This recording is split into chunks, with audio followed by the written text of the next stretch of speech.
by Macron and Hollande to push ahead all neoliberal reforms, destroying living standards and employment rights. After a lull at the start of Macron administration, the mass movement has come back with renewed strength. In early 2018, a strike about wage and working conditions sprang up in the sector of the retirement homes for elderly people, where the salary are very low and they are massively women workforce. There were similar developments in other sectors, including prolonged strikes against the privatization of the National Railway Company, the SNCF. Then came the eruption of the Yellow Vest movement, a huge social revolt which multiplied into massive demonstrations over 3 months from November 2018. On 5 December 2019, France experienced a general strike, followed by nearly 2 months of renewable strikes and demonstrations across the whole economy in protest against government attacks on retirement and pensions. Only the COVID pandemic interrupted this movement. The government handling of the pandemic has aroused indignation amongst healthcare workers who are facing austerity and the destruction of the public healthcare system at the hands of the private sector. There is a mood of outrage among the majority of the population at the way the government manage the provision of masks, gel, gloves, respirator, oxygen, hospital beds, and vaccine. All these mobilizations were organized in the teeth of general repression, calling into question the very right to peaceful demonstration in France.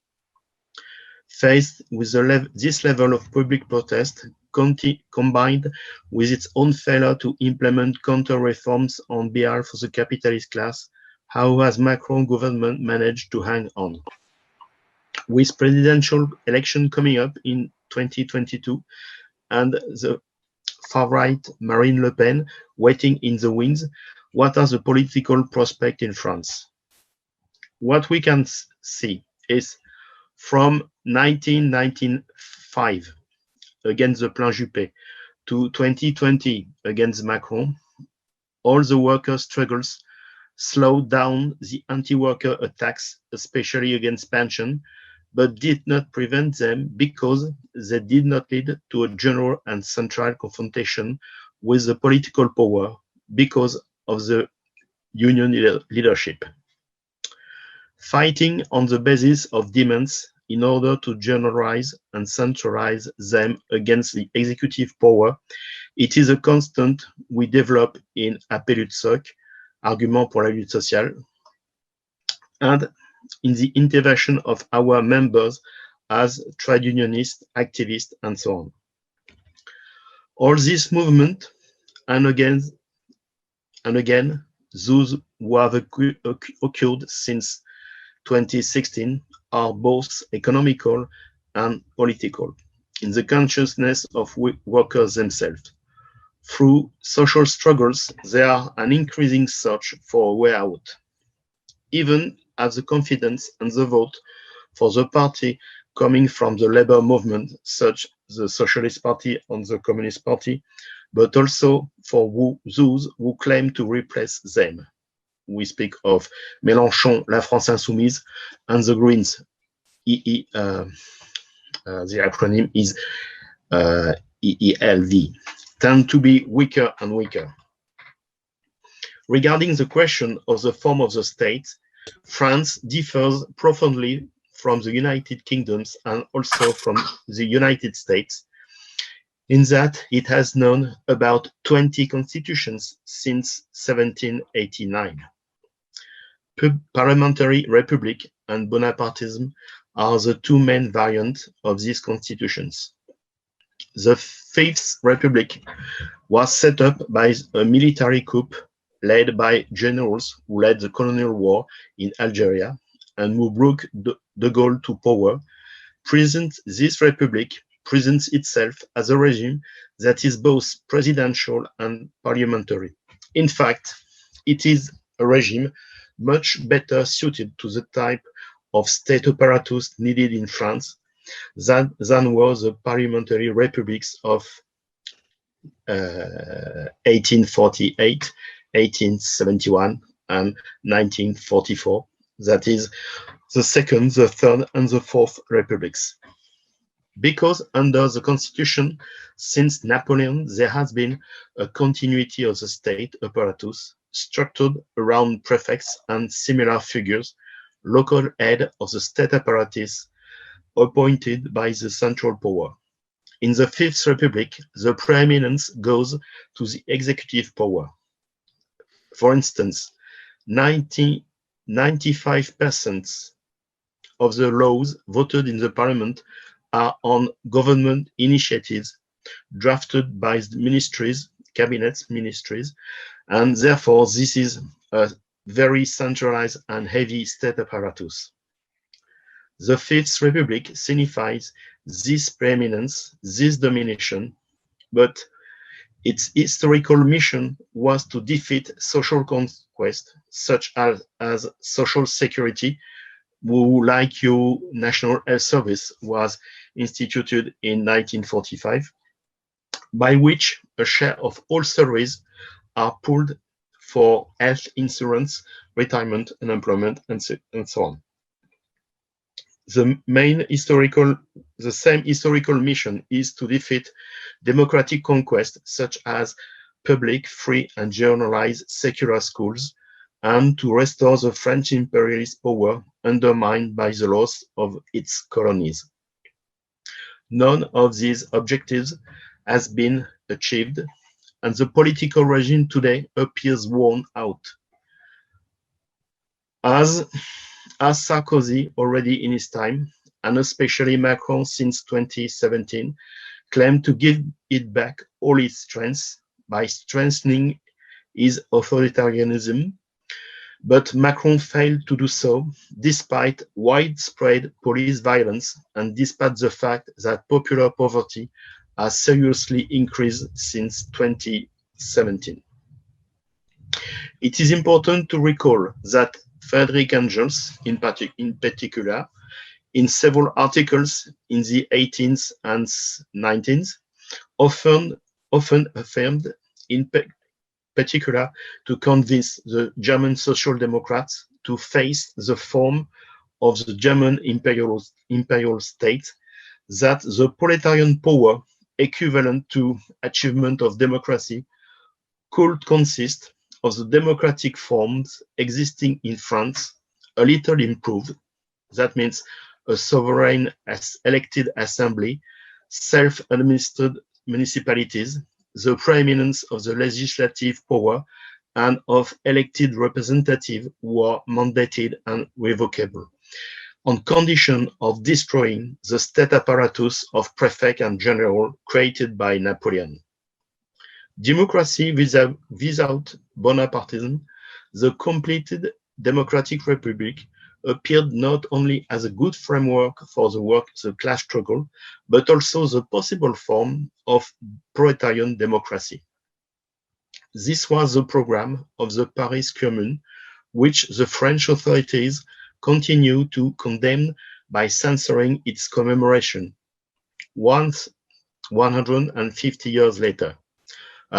For instance, this week, yesterday, there was in Paris a big meeting to commemorate and celebrate the Commune, who started from Place de la République to go to the Père Lachaise, and during all the weeks, the prefect of Paris at first didn't give the authorization for the demonstration to go into the cemetery, but as it a long habit to go to the place where the last communards were killed by the troops of Adolphe Thiers. The revolutionaries in France are therefore not against the Republic, but for the true Republic, the social, democratic, and secular Republic opposed to the Fifth Republic and its state apparatus. This confrontation is today more current than ever. Indeed, since the mass strikes against Hollande law to weakening the labor code in 2016, a wave of strikes scattered diverse has in fact never stopped. For 1 year and a half, the victory of Macron, made possible by the neo-Bonapartiste orientation precisely of Mélenchon, made of rupture with the labor movement in the name of building the people. I don't know how to translate it. In France, it's construire le peuple, with the populist mantra of Mélenchon. Following the collapse of the Socialist Party caused by the Hollande presidency. It produced, with the help of the union leadership and the left-wing parties, a kind of astonishment which seemed to erase all prospects.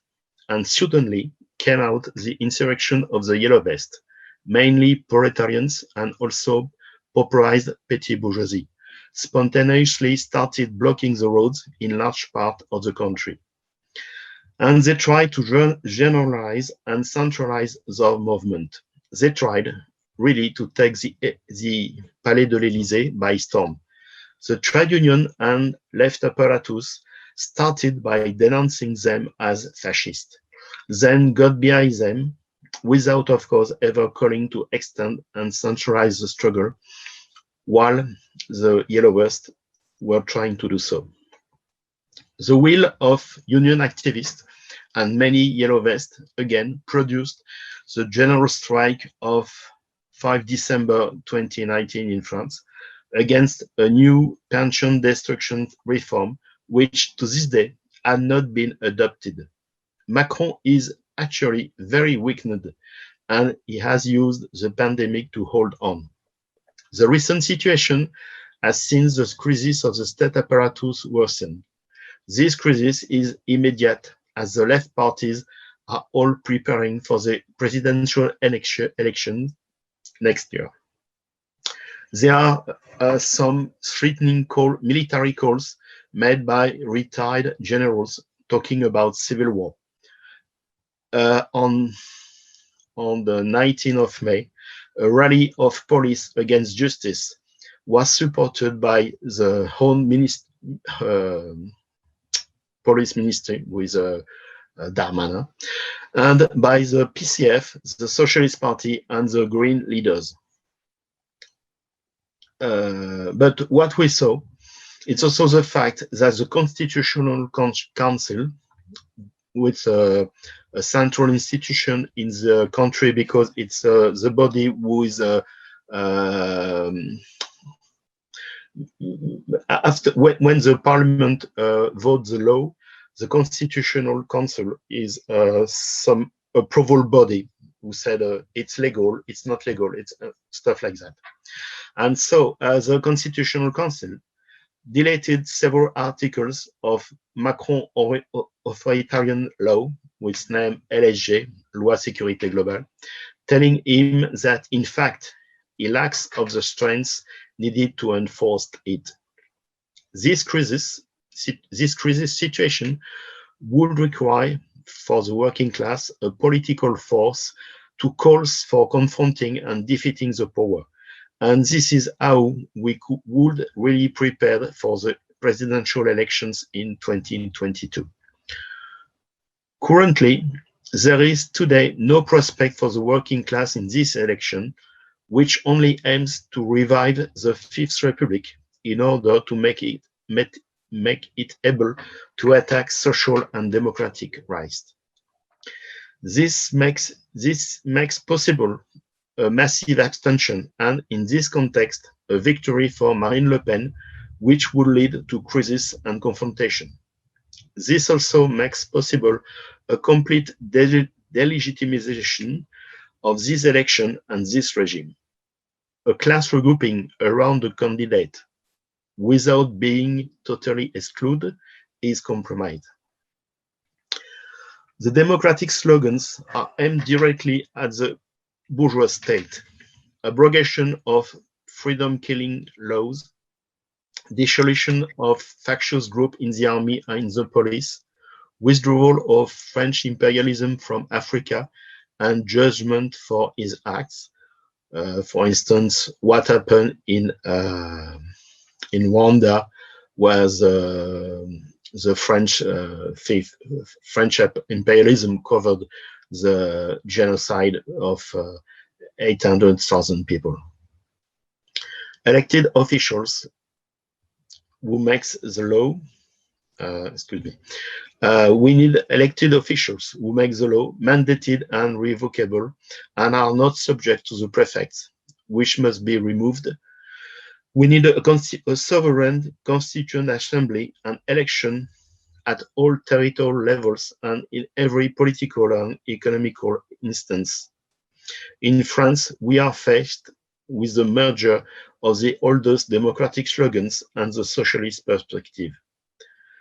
The political impasse in France, as elsewhere, is an appearance because it opens up powerful perspective to get out of it. Of course, we must not believe the discourse of many extreme left currents playing to be afraid, according to which there is a fascisation of society. The masses are not sliding to the right. They are looking for a way out, no longer trusting the left. That is the reality. Thanks for your attention. Thank you, Olivier. Very interesting and some very provocative ideas there that should provoke a good discussion. So,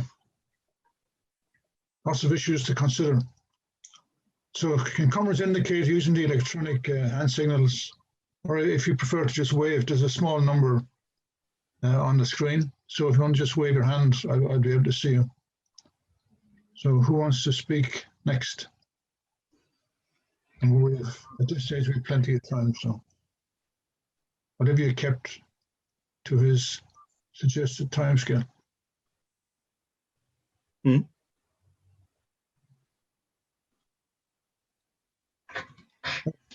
David.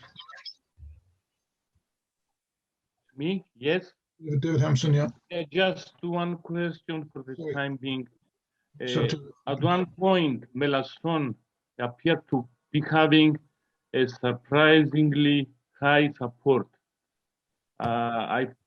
What happened after that? What is the general judgment of the comrade towards Mélenchon? Can he speak? Can he elaborate a little bit more on Mélenchon phenomenon? Yes, thanks for that question, Satir. Maybe in terms of the way the meeting is run, because that's a specific question, we'll take a few contributions and then come back to Olivier to deal with that specific question. And maybe indicated, Olivier. I would like to answer to. Yes, go ahead, John. Okay.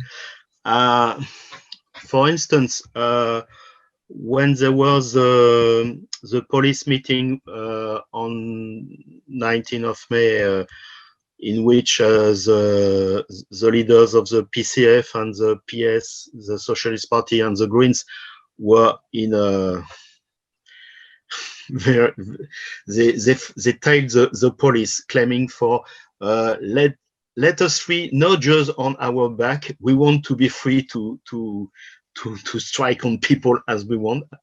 For instance, at that time, Mélenchon take a good position, but it was the first time since a very long time, because Mélenchon is slaloming between populist position and some left reformist position, but it's not easy for us, because the political movement is set up with France Insoumise is not a party, is a movement, and a movement with no center, no easterns. All is the word is all is like gaze. Is not solid state, it's gaze, and and so it's absolutely anti-democratic, because there is only one people who can decide inside the France Insoumise.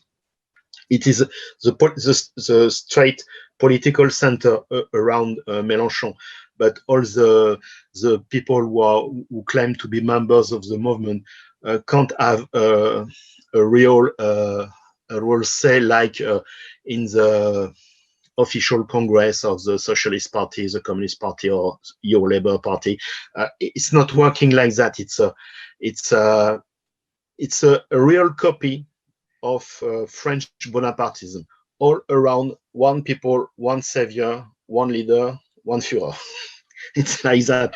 So this time the Communist Party candidate crashed himself by supporting the police demonstration, and Mélenchon made a good point. But we must see what is going to come in the coming weeks and months.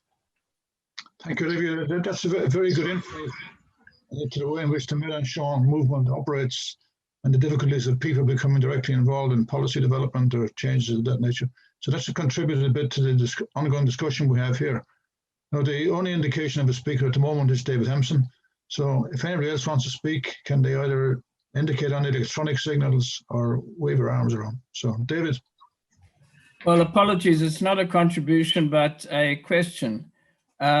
But please, I don't want to interrupt the discussion, development of a discussion, so maybe it can just be held over, or others may want to respond. But Olivia, thanks for your contribution.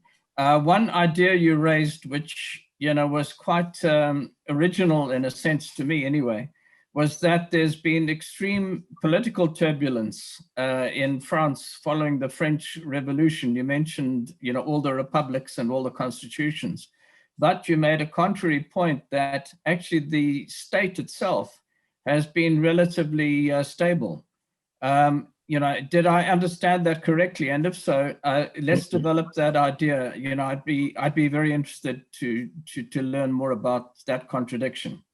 But maybe not to respond now, but maybe others could come in on this. Yeah. In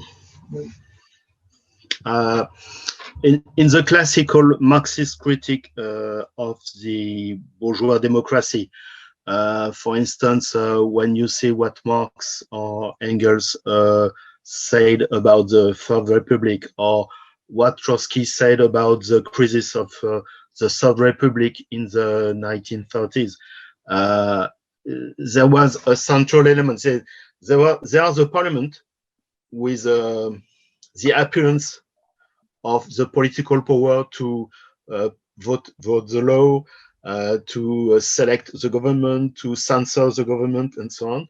But in fact, they are always on the background, the continuity of the state with the high administration, with the generals, with the and so on. That's true in certain sense. That's true since Napoleon. So when we get some elected and parliamentary system, there's a classical central state, but with the Fifth Republic, the parliament is a very weak body. Main part of the law are on government initiative, written by the cabinets of each minister.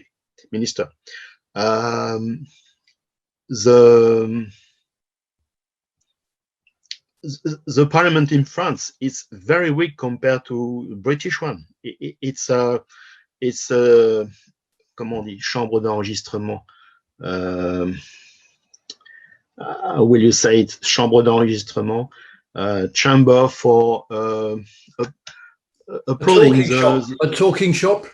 The talking shop, for the politics decided by the government, and in a certain sense, this makes the power very, very, very, very weak, because as soon as there is a big social movement on a general question like do we keep social security? Do we keep retirement pension? And all the question. As soon as there's a big movement, a movement going forward the general strike, the power is necked. There's no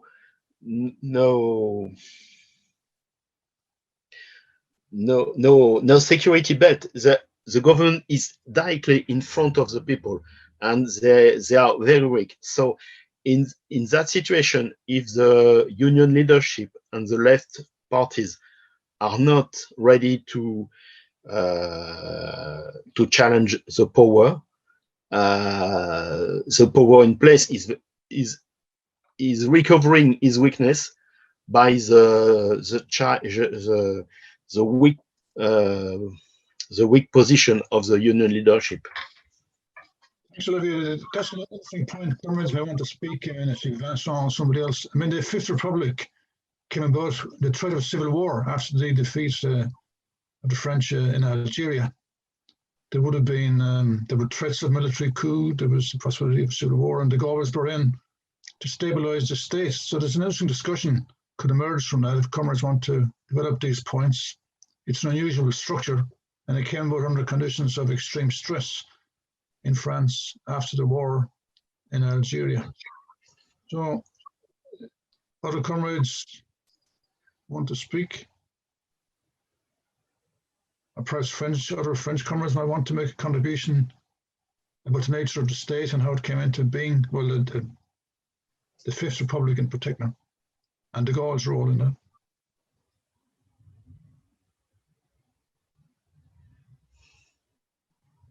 There's a peculiar reluctance of comrades to speak today. I'm not sure. There's so many issues emerging in France. I mean, the collapse of social democracy, for example, is not unique to France. The collapse of, well, not social democracy, the collapse of the French Socialist Party and the French Communist Party, which is one of the biggest communist parties in Europe after the war. Ed. Well, comrades, first of all, I apologise for joining the meeting a little bit late, which was due to family commitments. I wasn't specially planning on coming in this meeting, but in the absence of anyone else saying, I very much agree with Finn's point about encouraging French comrades to make a contribution. I worked in France in 1973, and ever since then I've been aware of a difference between politics in Britain and politics in France, which it still comes back to me when I've been to visit the French comrades Olivier and others in Paris, that there is a much higher level of politicization of the population as a whole in France than there has been in Britain traditionally over the period of my lifetime. And I think a comrade said just recently in this discussion that people in France are very aware. I think Olivier said it, people are very aware. And the awareness is of the need for militancy. I mean, I remember when I was working in France, workers who weren't even in trade unions would go on strike. That, you know, you would pass a building site or something and that there would be grève written on, you know, and people would be out, there would be a picket line and you would ask them, what's it all about? And then you would say, what union are you? Oh, we're not in a union, we're just on strike for some particular grievance. A far more, if you like, far more spontaneous and in a way less organized approach to fighting for the rights of the working class. And I think it's made French society more explosive politically. And I was terribly excited a couple of years ago when the Gilets jaunes movement burst out, because I thought, you know, this is the beginning of something new. And it actually surprised me, and I asked myself the question several times. I mean, the Gilets jaunes movement was primarily initiated by the rural poor, who were fed up with being neglected by the government, being neglected by the sort of main politicians who center around Paris and so on, and with things like the extreme transport costs of getting to work, low-paid jobs, and so on.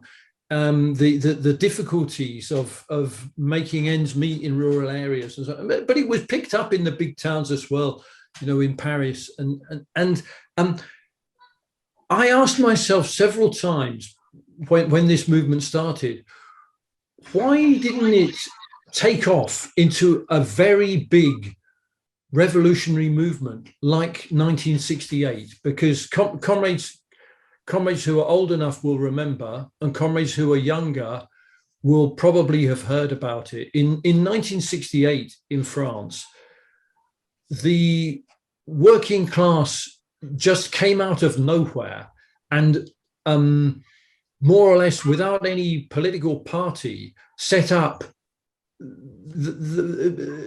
workers' committees to organize society. De Gaulle fled. For a week or two, it looked as though the socialist revolution had just happened in France. But because of the role of the Communist Party at that time, the movement was held back and didn't reach its full potential. And I would say, Olivier can perhaps correct me, other French comrades can correct me if I'm wrong. The reason that the movement recently in France, although it's bubbling away, all kinds of, I mean, we went. I believe I was with Finn and Jimmy Kelly, who are both at this meeting, and maybe one or two other comrades. We just came away from a meeting in Paris, and we went to the center of Paris, and there were hundreds of political discussions taking place in the big square. There were hundreds and hundreds of mainly young people discussing all different. This was about 4 years ago. They were discussing all different aspects of how you organize a change in society. These are phenomena that we don't usually see in Britain, and I would say, comrades can correct me if I'm wrong, French comrades, I'm interested to hear, the reason this hasn't turned, this frustration, this militancy, this determination to protest, the reason it hasn't turned into a full-blooded revolution like May 1968 is primarily because of the relative weakness of the industrial working class of France in comparison to the position that it had in 1968. There were huge factories where workers could feel their strength, where workers could throw out the bosses and begin to organize themselves under their own initiatives. And the French working class has not got the power and the cohesion that comes from that position in industry that it did have 50 years ago, but it still has the consciousness that some kind of protest movement and revolutionary activity is needed. This is more of a question, and I'm throwing it out because nobody else wanted to say anything in the discussion. I'm happy for comrades to correct me. It's an impression, and I'd like comrades' views. Thanks, Ed. It's worth noting that point that the level of unionization was quite low in 1968 when the revolution broke out. So it wasn't linked to the members of official unions. It was a spontaneous movement, a regiment frustration of the class, and that tends to happen. I mean, Ed referred to that, I think it was Place de la République, I'm not sure where all these stalls were, but there was also the emergence then in Saint-Denis, a suburb in northern France, of Parti Socialiste de Gauche, which briefly emerged as a split from the French Socialist Party. Didn't develop much beyond that point, but it was very serious then, with local representatives, councillors, and so on. So there's several questions that needed exploration here. So comrades can come back and forth in the discussion, but meanwhile we have two indications. Firstly, Aman, and then Joe Duffy. Aman. Thank you very much. Apologies for not being able to turn on my video. I had to go on my phone. There is one thing. I mean, Ed did mention it just now with regard to the role of the working class and the position of the working class. I would say, for example, if electrical workers or communication workers in France are stopped, the whole France would have stopped. Transport workers are stopped, the whole France would have stopped. Part of the engineering stopped, the whole France would have stopped. I think the question is not whether working class has the industrial power to stop the whole economy or not. The question I have literally is, what is the way forward? What needs to be done? How it should be done? What would the comrades in France think that the working class could express its unity or its opposition, rather than at the moment, from the lots of information which I learned from what was given in the initial contribution of the current situation, but what's the way forward? What needs to be done, or how it should be done, or what are the main obstacles for expectation of that unity to appear? So a little bit of a contribution, a little bit of a question, I'm afraid. Sorry. Thank you, man. It's a very significant point. I mean, there's been mention in the discussions already about the French Communist Party, about Mélenchon, the Socialist Party. There's also a strong Trotskyist tradition in France, with quite large Trotskyist parties with members of parliament from Trotskyist parties. So there's a lot of things to be discussed. And the question of a man is significant because we need to have a look in detail at what's actually happening amongst these organizations, and new organizations might emerge. So these questions are being thrown up. So comrades should consider them and come back in on the discussion, particularly French comrades. Joe, and then after Joe, Roger had indicated. Yeah. Can you hear me there? Yeah. Yeah, unfortunately, a lot of what I have to say may be subject to repetition because I could only hear very, very small snippets of what Olivier said earlier on. And I missed his contribution on that piece of information about which I was most hungry for, which was on Mélenchon. So maybe, apologies, comrades, if I have to repeat a question which has already been answered, okay. First question is in relation to the Front National. It seems to me that they have really huge potential in the presidential election in terms of the number of representatives they have around France. They seem to be strong in a lot of areas. What I'd like to know is, are they just an electoral machine, or have they actually got organized branches in a lot of areas in France? So that's one question for Olivier, if in terms of the nature of the Front National as an organization and their activities, how regular they are. Do they have branches? Do they have a youth wing? Is that youth wing independent of the National Party, or are they the most right wing of the Front National? Because from what I'm picking up, the Front National is a bit like a lot of populist movements. It sort of makes a lot of noises which appear left wing to the working class, but in terms of how they're proposed to solve the problems is obviously in the domain of classic right wing politics. But if they are active at local level, they can fool a lot of people and they can bring in a lot of people and bring in branches. And then I'm going to contrast that question, or ask the same question in a parallel way in relation to the Communist Party. Does the Communist Party have a youth section that is very active? Are they organized nationally, or have they imploded with over the last 10 years? Or are they going through a resurrection, a renaissance? Because given the fact that there's been a huge rise in support for the Front National, you would imagine that that would trigger a response within the Communist Party in terms of people wanting to join, young people wanting to kind of, for reasons of self-defense, particularly immigrants. You would imagine they would be looking for some sort of channel to channel their opposition to the Front National. So is the Communist Party an outlet for that dissent, or are young people and young, basically people who oppose the growth of the Front National, are they gravitating anywhere quite apart from the sort of the big marches, the France Insoumise and so on? Are they moving in any political direction, right? Has there been, as Finn mentioned, the Trotskyist groups, have other groups experienced a growth? And then arising from that and the twin polarization that's emerging for the next for next year's election. And we can sometimes dismiss elections or play down their significance.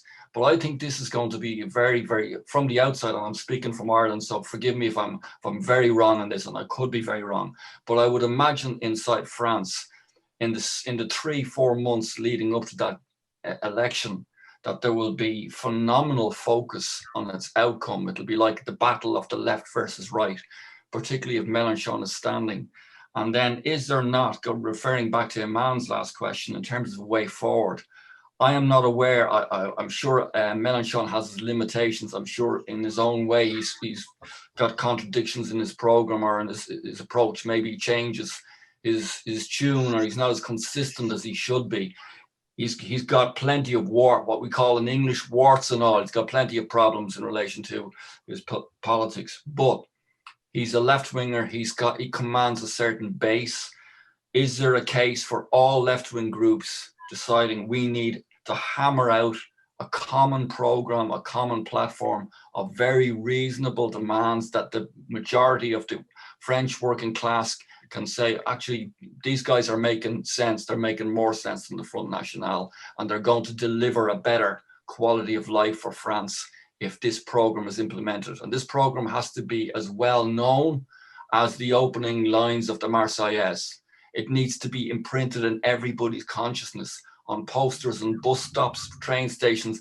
This is what the left platform stand for around Mélenchon. Can somebody maybe hammer out an agreement with the left-wing groups? Is there somebody who can rise above the sectarianism and the traditional animosity between a lot of these groups? Can somebody rise above that, bring them together and hammer out a way forward that's credible in terms of it's consistent, it's got integrity, it's got the left united behind it, and it's got Mélenchon behind it?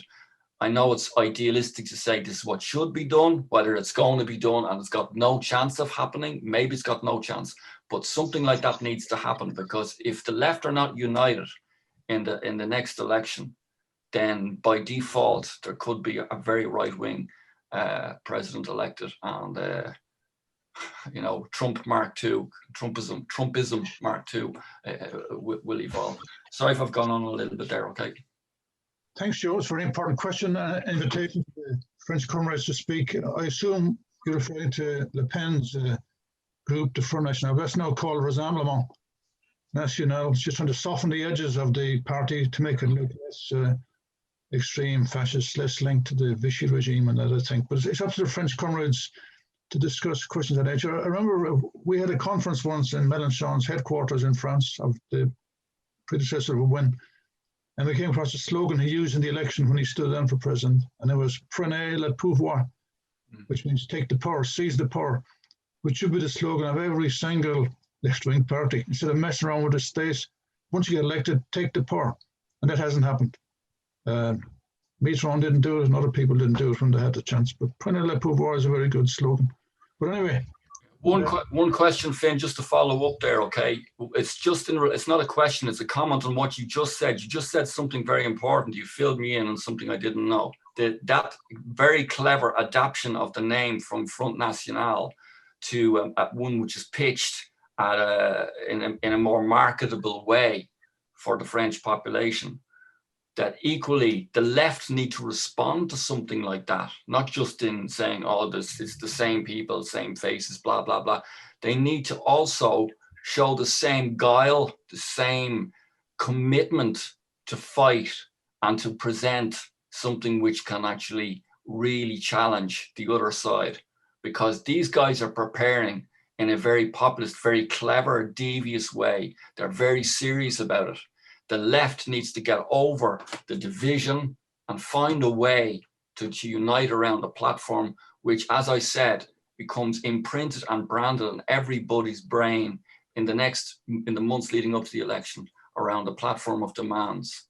And it's so obvious. It's the same as with Corbyn. Corbyn needed to have a 10-point plan or an 8-point plan, which was there, visible for everybody. Okay, it was.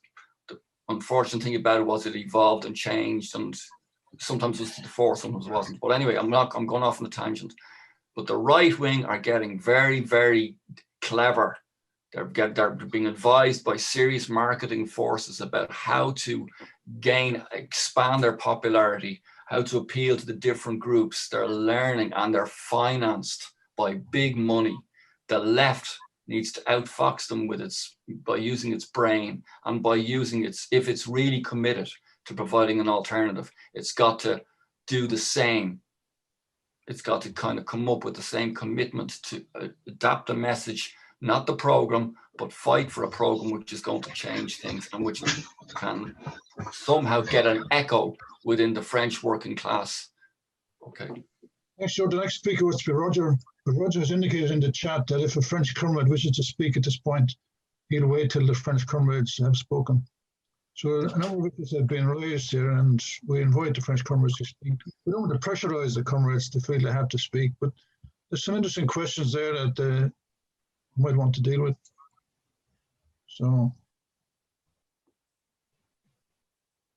Roger, what do you think? Do you want to speak at this point? Or do you want to, I see Olivier has indicated there. May I? Yes, Olivier, you go first. Yeah, about the strength of industrial militancy. In September 2019, when started the movement who led to the general strike on 5 December, there was some union in the Metropolitan Transport Union in Paris for the metro and the bus. They made a warning strike during one day, but it was a real strike, a full strike, and everybody in Paris was obliged to go on foot or to use his car. And it's the answer to the industrial force. What is the difference with 1968? In 1968, there were more union organization in the basic industries. There were more people in the CGT. At that time, the CFDT was a left reformist union. There was more organization, but today the organization, the union organization is weaker, is very weaker, and there is a big place for instance, CFDT, who was before some quite left-wing militancy, is now a neoliberal union, and they are in a social partnership in full, and there are no more left-wingers inside CFDT. It's a right-wing union. So on 5 December, it was a general strike. Coming from the will of the bases, from the people in the RATP, the transport workplace in Paris and suburbs, and all the strikes was supported by the main left unions, so CGT, FSU, Force Ouvrière, Solidaire Sud with a leftist union. But it was not a movement conceived as a general strike. It was just one day of action. The leaders do not intend to set up a real general strike. The general strike comes from the will of the people on the rank and file. About the National Front, is trying to be more respectable. They change our name in Rassemblement National. That's they are called now.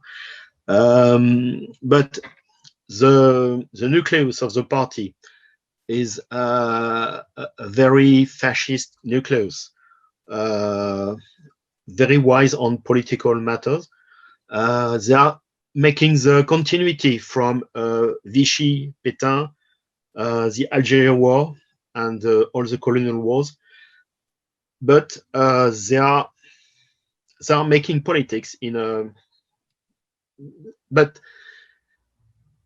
they gain success on the polls, but they fortunately they never translate that polls victories into a real mass party.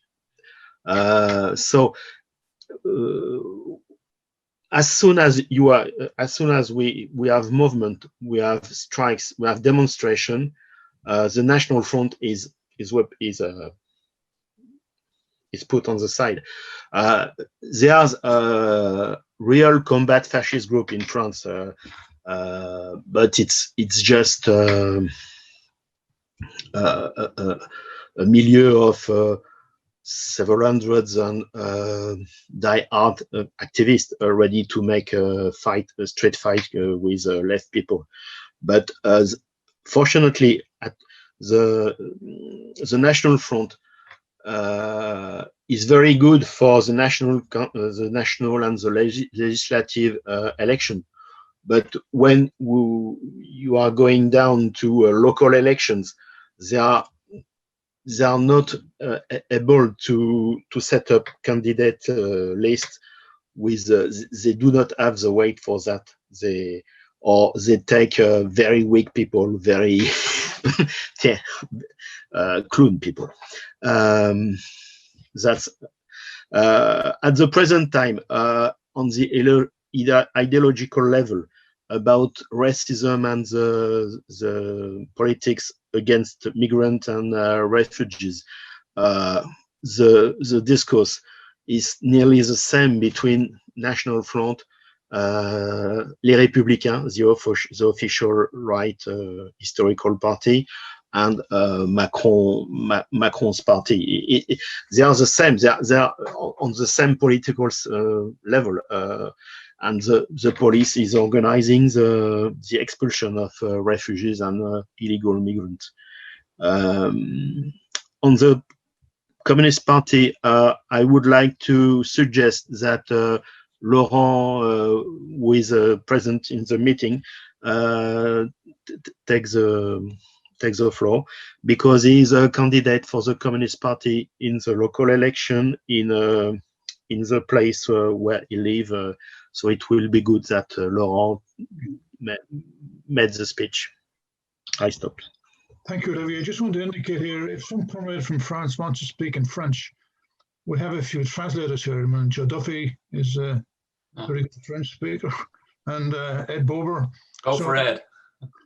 So if a comrade wants to speak in French, we'll arrange to have it translated simultaneously. That's one of the difficulties with all the discussions tend to be in English, and of course, through the international movement has to be able to translate, and we have translators here. So if the French comrades want to speak in French, they can feel comfortable so doing, because we'll be able to translate. Comrade, Laurent. Can I speak in French and with a tradition? Yes. Yes. Alors oui, le Parti communiste français auquel j'appartiens est très affaibli depuis des décennies, mais est encore vivant en France. The Communist Party is very weakened, but it still exists in France. Lors des élections qui vont avoir lieu pour les régionales et les départementales, je suis candidat pour le Parti communiste sur un canton et candidat pour toute la gauche dans un canton en Bourgogne, en Côte d'Or, à côté de Dijon, en France. I am a candidate for the Communist Party, and there are other candidates in the different areas that are with us. Je suis candidat pour toute la gauche. I'm a candidate for the whole of the left. Et contre nous, nous avons la droite et l'extrême droite. And fighting against us are the right wing and the extreme right. L'extrême droite a eu du mal à présenter des candidats parce qu'ils ont eu du mal à en trouver. C'est pas un parti de masse, le Rassemblement national. The far right, the National Assembly are not a mass party. They're a kind of grouping. Donc la difficulté, c'est de faire de proposer aux travailleurs une politique qui soit en leur faveur. So the difficulty is in getting across to the workers politics that are going to benefit them. Arracher au Rassemblement national les travailleurs qui votent pour eux. Those who are voting for the National Assembly, the right wing. L'important pour nous, c'est d'essayer de faire passer nos idées révolutionnaires au cœur même de la classe ouvrière dans le canton où je vais me présenter.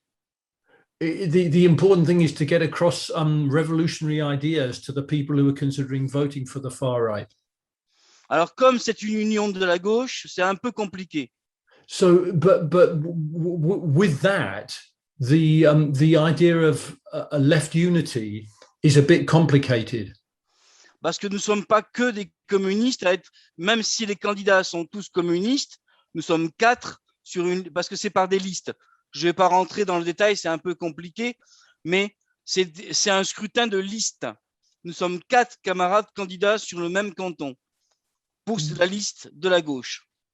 Joe, did you get that, Joe? I didn't actually get that.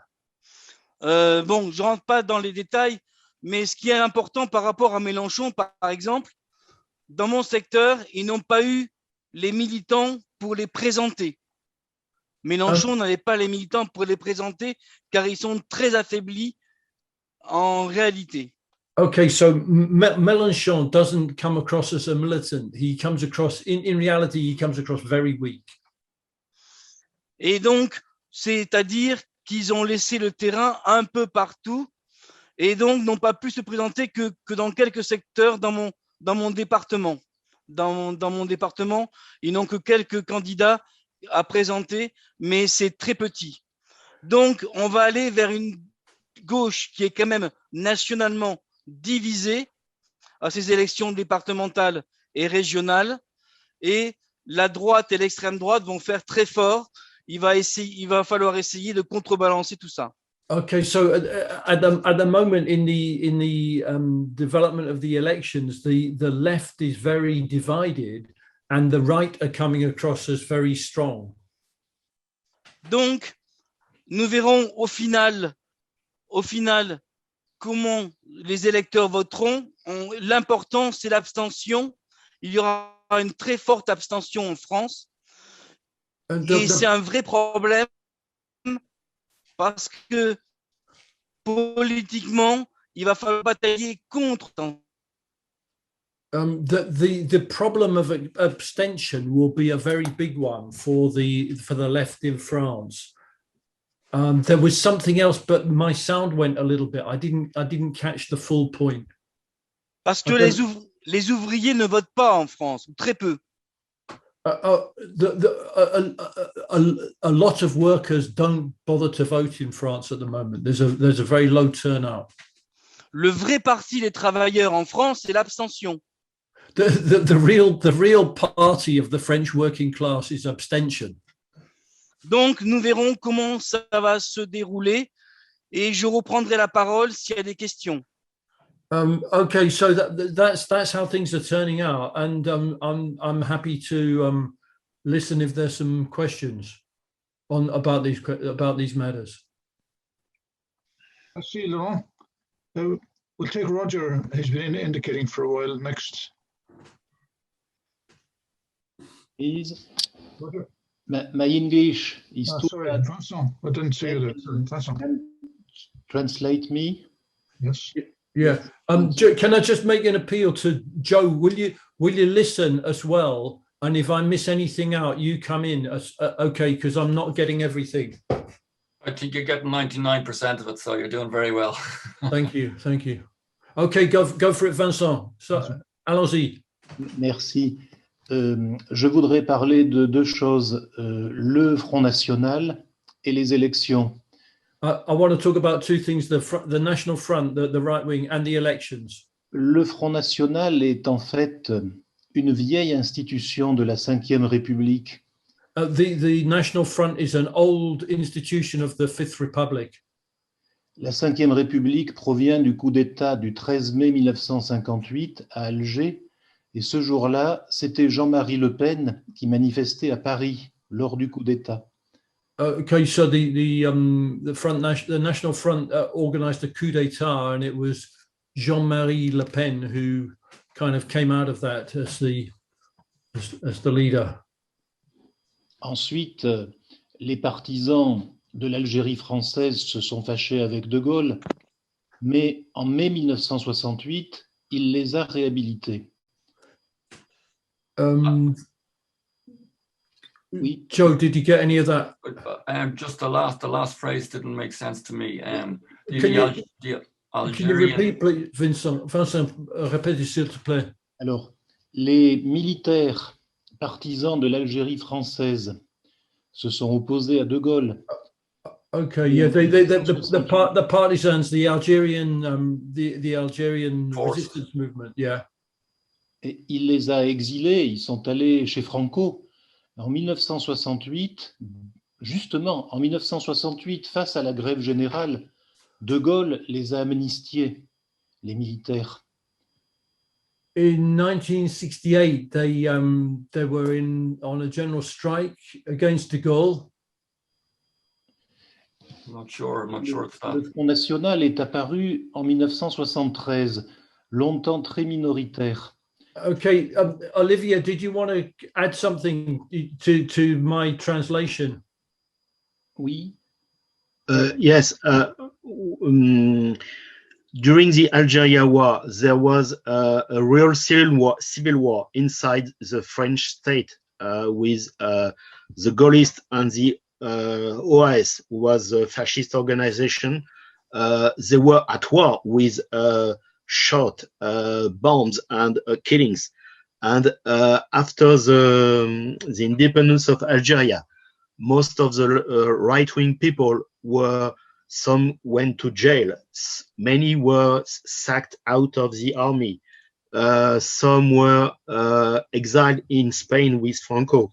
And in May 68, De Gaulle called them, and they made peace against the general strike. And then in the 70s, the National Front appeared in his new form. I stop. Thank you, Olivia. Le Front National vient de là. Et so the National Front came out of that. Sous Mitterrand, il devient important électoralement parce que l'électorat populaire est déçu, les abstentions augmentent, et le Front National sert toujours de prétexte pour dire votez pour nous, sinon vous aurez le Front National.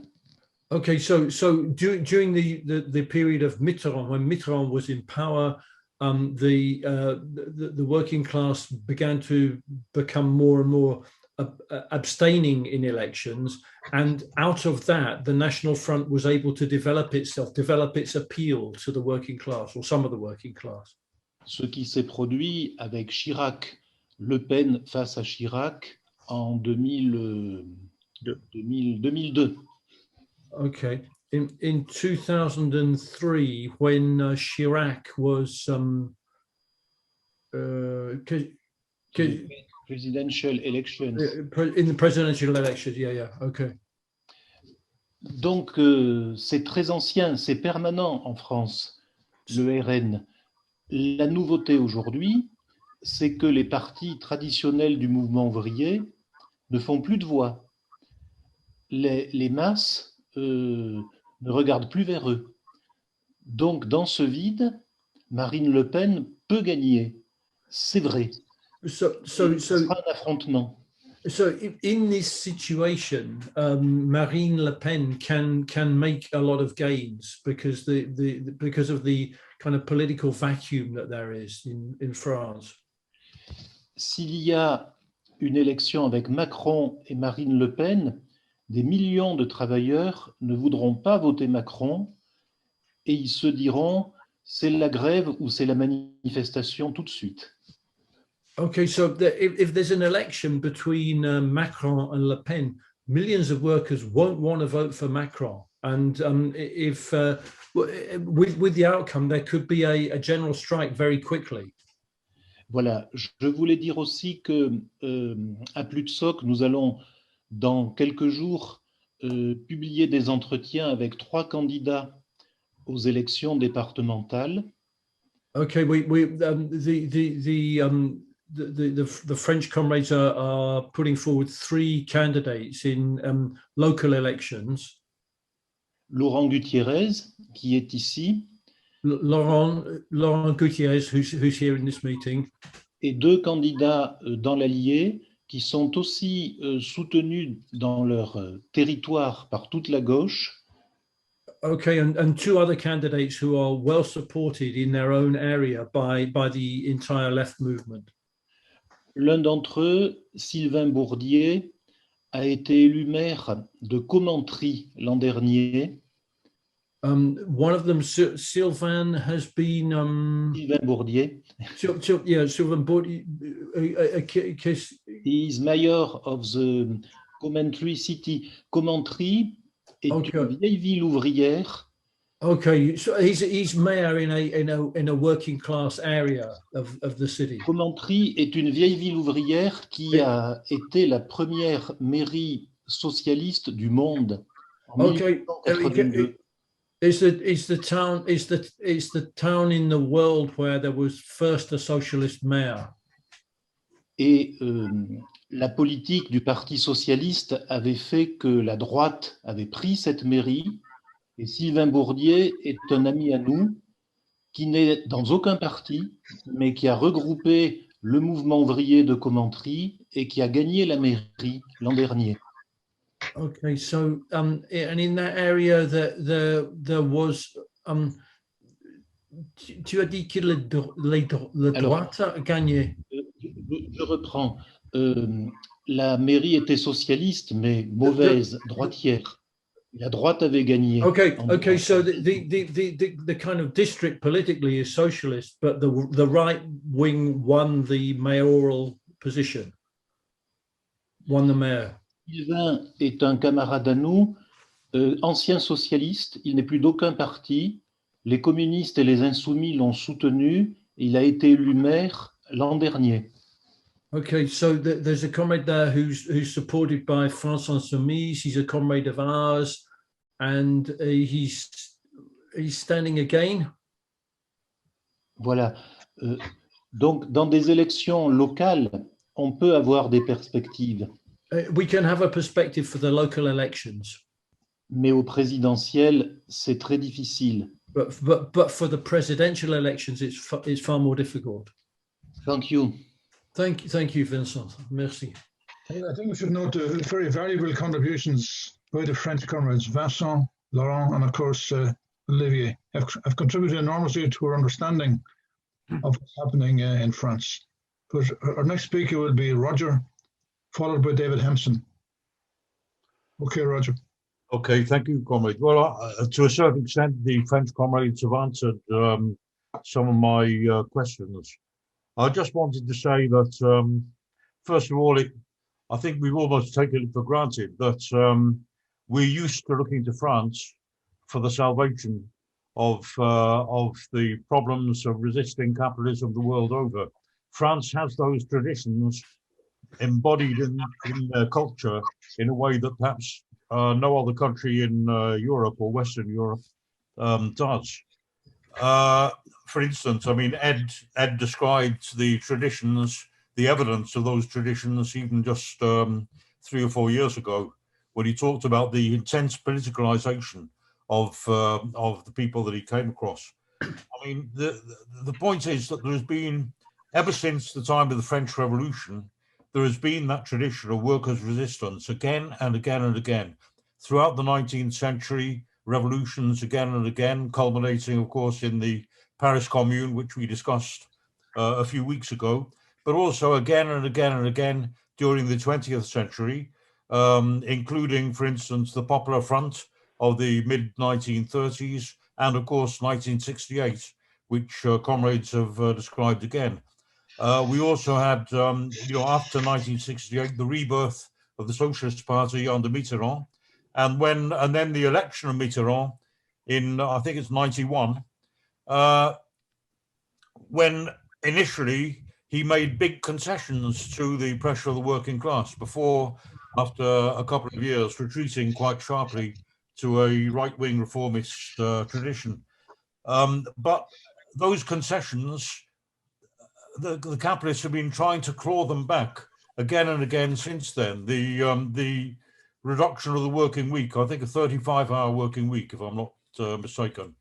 That's something which the workers have clung on to and bitterly fought for throughout the period since, if I've understood the situation right. And when they tried to reverse those concessions, we had again, every few years, we had another eruption of strikes or of rioting, youth rioting and so on during the 1990s, in the 2000s, and so on. So I do think those traditions are there, irrespective even of the degree of industrialization and so on, which I agree must also be a factor. But let's remember that in 1968, there were only 3 million organized workers, but once the revolution erupted, 10 million workers were actively involved in the mobilization. They had occupied their workplaces. They were flying red flags. It was an absolutely conscious revolutionary movement, really in the full spirit and consciously in the spirit, as I understand it, of 1789 and the French revolutionary traditions, and of course of the Paris Commune. So I think still that is the case. It's ingrained in the consciousness of the population. I think all the evidence is there. But the question is also politically, where is the political expression of that now? We've had almost the collapse of the Communist Party. We've seen also a spectacular collapse of the Socialist Party. Only a few years ago, they were in power. I think at the last elections, they got 6% of the vote. And a similar process, of course, is happening all over Europe with the old social democratic parties. So I think the question is that there's no political expression at the moment. Mélenchon, it seems to me, is a bit of an accidental freak, born in the vacuum of any genuine democratic proletarian political mobilization. So I also think, I mean, this question of industrialization, I understand that even today, something like 20% of the working class are employed in industry. So it's not a negligible factor still. A far bigger proportion than in Britain. So it's just a question of the political expression. Where will the workers mobilize? And it seems to me, for all the reasons that the comrades have outlined, with the what should we say, disorientation rather than demoralization, the disorientation politically of the working class, politically. That there's no political expression at the moment for their aspirations to change society. In that situation, with also the despair of the capitalists in the Macron tactic, which hasn't worked at all. Macron has been completely ineffective. You can understand why Marine Le Pen does seem to have very good prospect of winning the next presidential election. And we also see other expressions of the frantic desperation of the ruling class in trying to break that resistance of the youth and the working class. We see also maybe in that, again, I like the comrades to comment on this threat by the generals of a coup. I mean, they're, as Olivier said, actually a threat of civil war. Do you think that what is likely to happen is that Marine Le Pen would win the next presidential election on that basis?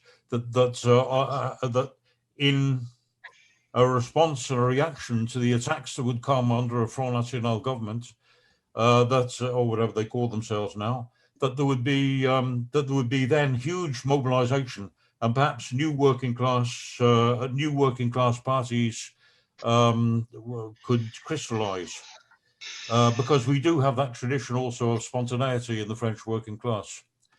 in other words, to use Marx's old phrase, the whip of the counter-revolution maybe will be what is needed in order to mobilize and bring back to the struggle the working class. Just interested to know what comrades think of that perspective. Thank you, Roger. I saw your hand up earlier, David. Was that from a previous thing that you want to come in again? Did you want to? I didn't want to distract by having that big fat hand when Roger was speaking. Yes. Okay, good. Go ahead, and you're next. I could come in. Look, I think what we're seeing is, a very curious moment in French politics. I've been following a little how Macron has, in the end, abandoned the program, the anti-working class, the key anti-working class elements of his program, he seems to have put on the shelf when there has been general strikes. And he's become quite empirical. And instead, and in the response to the Yellow Vests, it seems that he's tried to initiate new forms of quote unquote consultation in a very South African type of way. In other words, to try and get the politician to meet the people. And I'd be interested to get some observations, on that, about whether that works at all.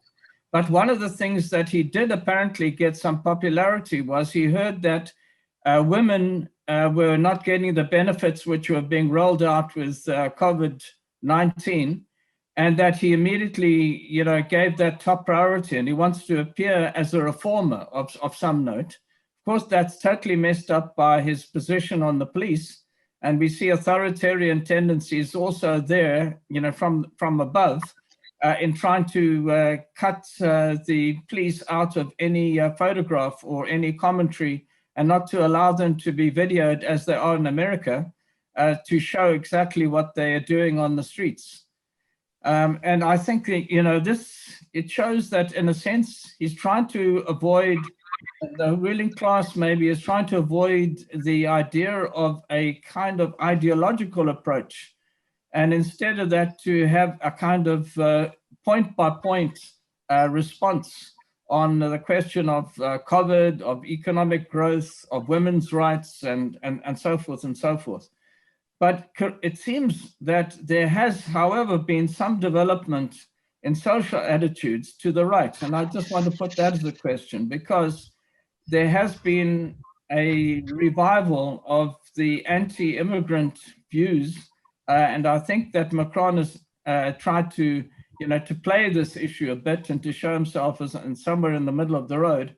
And that it could be a kind of a Brexit issue, in the sense that could try and cut across initiatives, on the left. As one of the comrades have put in the chat, what are we saying, about that? Because that is a very sensitive issue in French politics, as the Algerian case, has also been raised, or let's say the aftermath of Algeria, still even an issue, even today. So that colonization has had a reactionary residue, in French society. I just want to raise, some questions about that. But there is a deeper crisis in the sense that we have this social change, and it's not clear at all what prospects there are for economic growth in the sense of a stabilization economically. And there have been some quite dramatic turns, economically, and a kind of sluggishness, if you could use that term, in capitalism in France, and a deepening, less optimism, about the, about the future. In relation to the divisions of the left, Joe's, in a sense, being appealing a little more to, I don't want to misquote you, Joe, Machiavelli than to Marx, in the sense that we have to make use of the resources which are to hand, and to somehow be able to lever, the working class out of a very difficult sort of political situation, when all the traditional parties seem to be in such disarray, or even an utter collapse. And so the question I would raise is, in the coming election, will it appear to be a two-party issue? Will it appear to be Macron versus Le Pen, and then society, polarizes that way? And in a sense, sometimes, the workers may feel that they've got to, hold their nose and vote, again, or just to abstain, and that we could see a very unpredictable, outcome. But I want to thank the comrades for giving us some insight into the complexity of French politics, and for Olivier for raising some pretty fundamental issues on the nature of the state and the relative flexibility of politics, in France. Thank you, David. Just arising from David's point there, we should note that France has paid a very heavy price for the attacks by Islamic State on French people, with dreadful price compared to other countries. I was in Paris shortly after the Charlie Hebdo attack, and there were banners and signs and all over the city saying people were expressing their defiance. But we need to bear in mind that a big price has been paid, and that the right-wing parties, of course, can exploit that. And David has alluded to that issue. So that's something we could look at. We need to be sympathetic, in our attitudes in that regard, because some of the massacres were absolutely dreadful. Absolutely dreadful, wiping out of innocent people in the most kind of normal conditions in restaurants and celebrating events and so on. Anyway, Finn, please, could I just say one thing about what you've just said? The tragedy of the killing of people by those terrorists included the daughter of the comrades of some of our French comrades, and I think we should show our honor and show our respect for what that family must have gone through, and Swedish comrades too. Very good point. Swedish comrade also. Yeah, that's right. And we saw the scenes in the square where the names of all the people were listed, and there were flowers and memorials and so on all over the city. Beatrix has indicated she wants to speak next. Beatrix. Hi, sorry about that. I can't get my camera to work, but yes, going back to the next election, Anne Hidalgo, Olivier, is rumored to stand or definite to stand in the presidential election, which isn't what we want, but which might be seen by many leftish, or even, not so leftish, but people who can't stand Macron, out of the impasse Macron-Le Pen. No? Olivier, that's maybe you. Olivier, go ahead. This week, Anne Hidalgo called the police against strikers in the workers of the municipality, because at present time there is a law by Macron who is obliging, who want to oblige all the municipalities and the local authorities to apply a certain quantity of works of hours by years, and that law is going to impact all the gain made by workers in local authorities, and so there were a big strike in Paris in the people who are collecting the bins, and the people who are working in the les égouts, les sanitary the drains, the sewers. Okay, and that people were very. There was about many hundreds in Paris occupying one kind of official building, and Hidalgo calls the police, and it's very significant. So I don't think Hidalgo will be a good candidate for the Socialist Party. We don't know at the present time. We don't know who will be the official candidate of the bourgeoisie. For instance, at the end of the mandate of Hollande, in the last 6 months, Macron came from nowhere. It was a typical choice of the high ranks of financial capital, who said, we choose that guy, we give it the money, and we build out of nowhere. And it was in coalition with the right of the Socialist Party, who make a coalition with him and help him to be elected. And at the present time, things are very fluent. We don't know where we are going. There's the possibility of Marine Le Pen to be elected. There is the weight of the abstention. But with all the party are increases, for instance, the official right is crushed between the National Front and Macron, and they don't know how to select a good candidate from their point of view. And all that party are, we know that we are in the period of election is open. Do you know what? Because since 1 month, the media are speaking of security. Criminality is going up. There is criminality at every point, at every corner. There are criminals and stuff like that. That's a very clear meaning that we are in the open election. It's a caricature. Good. Thank you. There's a bit of time pressure coming on here. So what I'm going to suggest is, at the end of the meeting, or towards the end, we'll ask the French comrades to make any concluding remarks or summary remarks they wish to make. So if the French comrades hold back a little bit, let the discussion run on, and each of them will be given a chance to speak at the conclusion, if they so choose.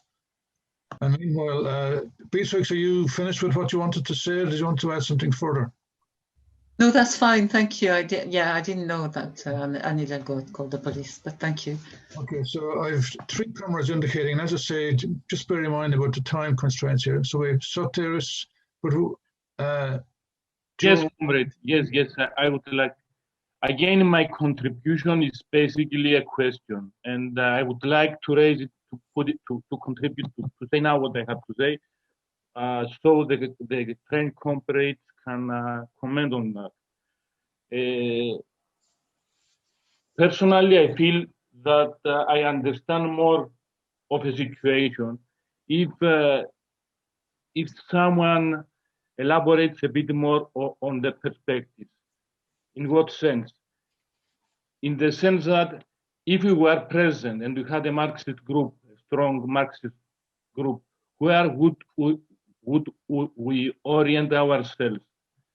There were very important contributions, I feel, and what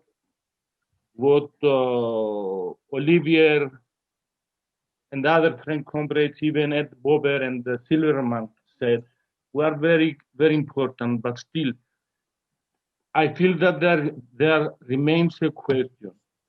In a country where, as the communist candidate said, the main party of the working class is abstention. But at the same time, in a country where history has proved, has shown so radical expressions of the mood of the working class through revolutions, through uprisings that shook the whole world. Where do we stand now? What is the perspective? If we were present, would you consider Mélenchon? Would you consider the Yellow Vest? Are there perspectives there? Do we work in these people in this movement? What is the thing we expect to happen in the near future that would give a light, a promise to the hopes and aspirations of the working class? That's it. Thank you, Sotiris. So our next speaker is Jimmy Kelly, followed by Joe Duffy. No, comrades. I'm going to be fairly brief because it's just three essential questions. The first one is, what is the perspective for the French economy post-COVID? Because it's assumed that every country of the world is going to be faced with massive debts accumulated during the last year and a half. And capital will be looking for those debts, even at very low interest rates. They will still be attempting to pass those debts on to the working class to recover them. What is the state of the economy at the moment, and what perspectives are the economy to grow, and how would that affect the situation? And by affecting the situation, I mean in relation to the unions. The question of the unions in a partnership mentality means that they will agree a deal with the employers, with capital. Will, in an event, if the economy stagnates and if debts are imposed through cuts, and like, for example, Macron had an ambition to reduce corporate tax from something like 35% down, or 33% down to 25%. That sort of a program would mean that the finances for the economy to make up that difference would have to come from the working class. Would the unions be able to resist and oppose an economic program? And the final question is in relation to the National Front and Le Pen. If it was a case that the left can't get its act together, and it's an interesting thing that we always wonder how the world sees us. If anybody looks at the CIA fact book, which is usually a useful guide as to what's going on in each country, they actually include the National Front in the list of parties of the left, which is a complete, it's ludicrous. But it may not be ludicrous in another sense, in that workers may have illusions in the National Front because the others have failed. And the question is, if Le Pen would become president, first of all, would capital allow her to become president? And would they trust her to be able to control her? And how would the National Front, assuming they did come to power, would they be able to take a section of the working class with them? And is there any reserve for them to appear as a moderate or reformist illusion for a period? Or would they just become an organization of vicious repression? So I'll leave it at that, comrades. Thanks, Jimmy. Some good questions there. So Joe seems to be the only other contributions. So we'll take Joe in a minute, and after that, any French comrade who wants to speak in summary can do so. So, Joe. You're muted, Joe. Yeah, I'm picking up some impressions, and I could be wrong. I'm getting the impression that from the French comrades and maybe they are taking the long view and seeing the local elections as being almost more important and more significant for the left than the election next year, and that may well be the case. But I'm just going to again focus on the presidential election. I think, to me and to a lot of people looking at it from the outside, it seems a wonderful opportunity for the left. You've got the two big figures on the right standing against each other. As far as I know, it's the first past the post system, or it's a bit more complicated than that, I think, in France. But nevertheless, the two main right-wingers are in opposition to each other. So if the left unite around a candidate, and we said Mélenchon, warts and all, he's a populist in his own way, but he's seen some way as standing for left resistance, and he stood up for workers before. He had, I think, 19% support in some poll maybe 4 or 5 years ago, and then when you put in the other left-wing groups with them, I think the left kind of came up to around 25%. That was about 5-6 years ago, if memory serves me right. So there's even though the left has been crushed, and as the comrades have said, the left is so divided, and the Communist Party is a fraction of what it was. The Socialist Party is almost gone as well. But nevertheless, if you take into account what Roger's talking about, so the traditions, If you're talking about looking at the protest movements, you have to say there is phenomenal potential for a political expression of all this dissent and historical seeding of left-wing ideas in French society. So, like, how that cannot be tapped into, it's the responsibility of the left, including the French comrades, to find a way, whether it's putting forward the demand of a conference of the left, maybe conference of left-wing organizations or significant individuals, try to build something to develop a national discussion about the opportunity this is for the left. Because looking at it from the outside, if we had, you know, a system whereby you have the two right-wing candidates are in opposition to each other, there's a vacuum on the left, which at the moment is occupied by the abstention party, to coin the phrase that was used early on. It's a great phrase, actually, to explain the alienation of the French working class from the electoral system. But you have to look upon that as an opportunity. I'm finishing this point. Young people, and again, these are the key, young people, 18 to 25 to 30 years of age, including the ones who were having those discussions in Paris in the squares a few years ago, all those people, they are potentially members of a movement. They won't join a particular party, but they'll join behind a movement that could, if they could rally behind one candidate and maybe influence what eventually the platform of that candidate is. It's a two-way process. So I would say to the left-wing comrades that if there's a year to prepare for this, or less than a year, 6 months or whatever, you know, that time should be used to try to develop unity amongst the left-wing forces, because there's a phenomenal opportunity here. It's not all, you know, division forever, you know. Just leave it at that. Thank you, Joe. Just before the French comrades come in, I think the electoral system in France finishes up with a final runoff between the two leading candidates. So the fact that the left may not even survive round one is in itself an indication of the complete failure of the left to even mobilize to get past the first round, to get into the runoff with the right. So maybe the French comrades should comment on that. So just before the French comrades sum up, each of them will have a chance to make any closing comments. We should wish Laurent well in the election, standing for election. We should give him our very best solidarity and support, or any other left candidates that we're notified about either. Now, any French comrade, they get precedence, yeah? Any French comrade who wants to speak in a concluding remark may do so. So Olivier had his hand up, so Olivier first. Are there other comrades from France who want to speak in conclusion? Okay, so then Paul falls to Olivier to answer any points that have been raised. Okay.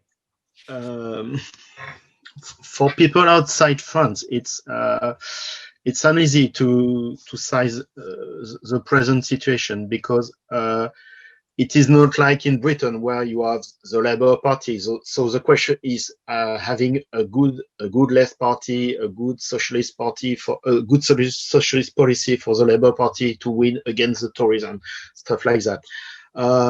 We are not anymore in the situation like in the 70s or the 80s or even the 90s, where there was the natural place of the Socialist Party and the Communist Party, and the question was to put them in power. It's no more this kind of situation.